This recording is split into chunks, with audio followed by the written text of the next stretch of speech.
Porque tenemos que decir los errores del pasado para no cometerlos en el presente. Ahora, ¿qué errores estaban cometiendo en la iglesia en ese entonces? En el siglo XVI. Hay reformadores muy conocidos como Martín Lutero. ¿Cuántos han escuchado hablar de Martín Lutero? Calvino y Hus. Y están otros padres de la fe cristiana, pero me voy a enfocar en uno específico esta hora, que es contemporáneo de Martín Lutero, y es a Juan Calvino. ¿Quién era Juan Calvino? ¿Ha escuchado sobre este reformador? Fíjese, nosotros somos cristianos, ¿y qué sabemos de los reformadores? En la iglesia pentecostal, los aleluyas, ¿cómo nos dicen a nosotros? Los protestantes, por eso viene la palabra, ¿verdad? ¿Qué más nos dicen? Y nos dicen una infinidad de nombres. Los locos, los aleluyas. Los panderetas, dice mi hermano. ¿Qué más nombres nos han puesto? Los hermanos separados. Pero nos dicen que somos hermanos, pero separados. En otras palabras nos están diciendo que somos hermanastros. Y fíjese que en ese entonces la iglesia romana estaba cometiendo el error de enriquecerse con la fe de las personas de esa época. ¿Cómo se estaba enriqueciendo con la fe de estas personas? Habían conflictos y guerras. Estamos hablando de ese tiempo, lo que se escuchaba, y el Facebook de ese entonces, los mensajeros, eran de guerras. En ese entonces, la iglesia estaba padeciendo tanto, pero quería tener nuevas construcciones. Que tenía que hacer nuevas catedrales. ¿Cuántos conocen las catedrales? Amén. Esas catedrales, ¿de dónde iba a salir el dinero? La gente ya no estaba aportando, fíjese. A muchos no les gusta dar el diezmo. En aquel entonces los curas, los padres, ya no les estaba llegando el dinero. Se la inventaron. Y empezaron a vender indulgencias. Empezaron a vender la salvación.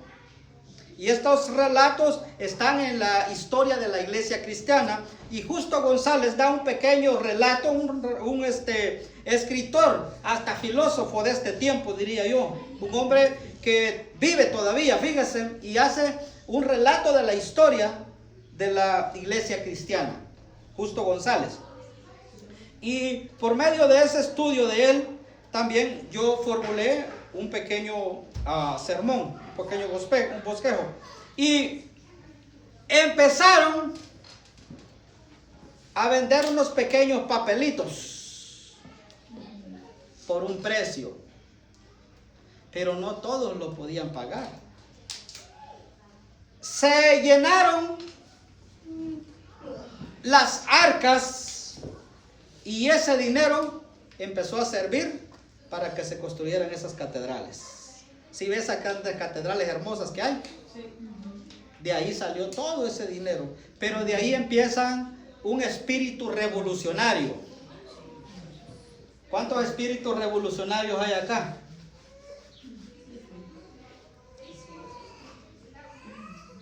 Es que de esos espíritus revolucionarios son pocos, porque nadie los quiere. esos caen mal, porque le dicen la verdad a otra persona, y esa persona dice, que se cree. Pues estas personas revolucionarias ahí empiezan a divulgar y a protestar en contra.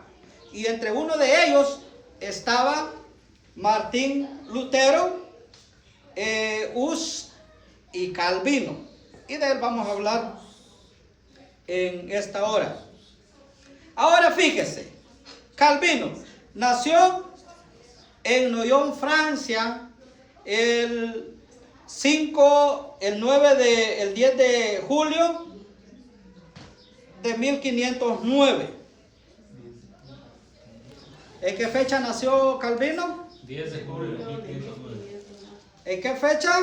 10 de julio de 1509. De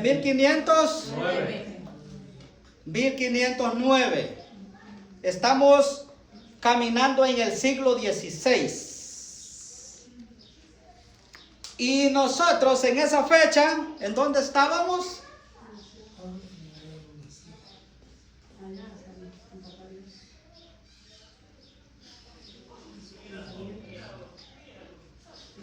Fíjese, por eso le estoy diciendo, y viene esta historia. ¿En dónde estaba usted y yo? Nosotros estábamos en el otro lado del continente. ¿Cuántos sabían eso? Amén. En la Mesoamérica. En este otro lado estábamos nosotros. Porque a nosotros no se nos había presentado el Evangelio. ¿Cuántos dicen amén? Amén. Ahora, ¿era necesidad de los reformadores, sí o no? Correcto.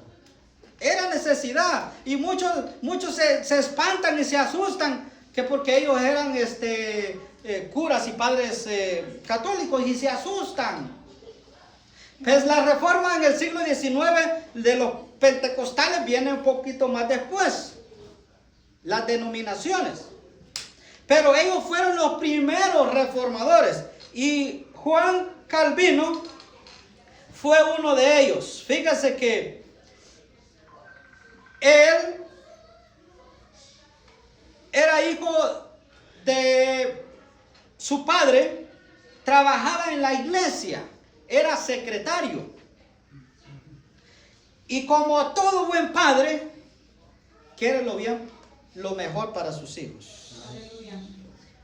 Y preparó sus ingresos, incluso la iglesia lo estaba ayudando y estaba apoyando el estudio de Calvino. En Noyon, Francia, de él decide emigrar, por decirlo de esta forma, ¿verdad? Para no muy lejos, para lo que es la capital. ¿Cuál es la capital de Francia? París. Tomó todos sus estudios.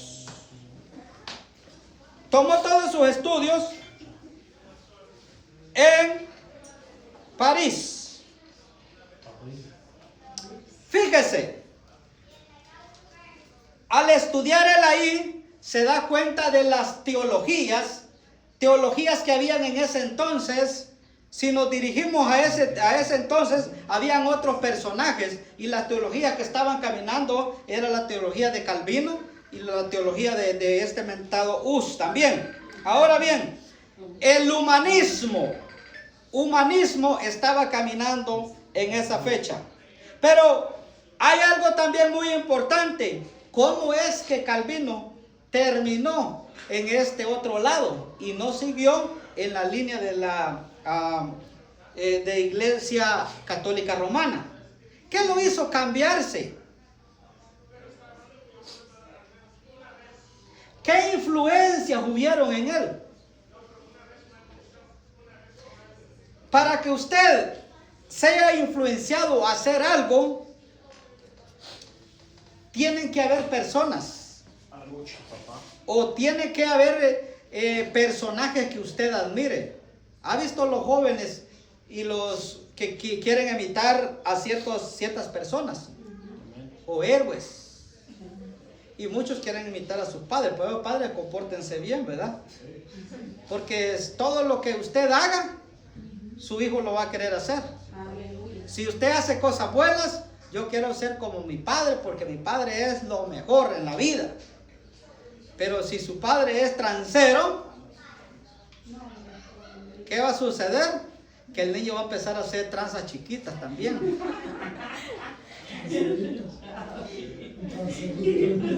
Y yo le digo tranzas chiquitas porque empiezan a hacerlo con sus otros amiguitos niños. Y empieza esa mentalidad negativa. ¿Quién te enseñó eso? Le dicen a otras personas. No, pues mi papá siempre acá me ha enseñado que así, pues, así se hace. Y que qué orgullo, lo dicen los niños.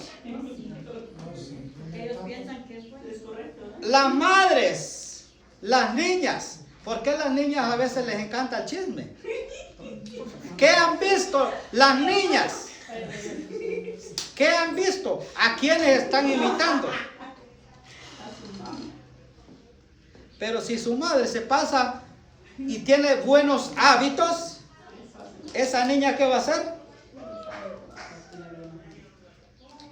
Va a ser y la va a imitar igual. Mire, lo bueno se imita y lamentablemente lo malo también se imita.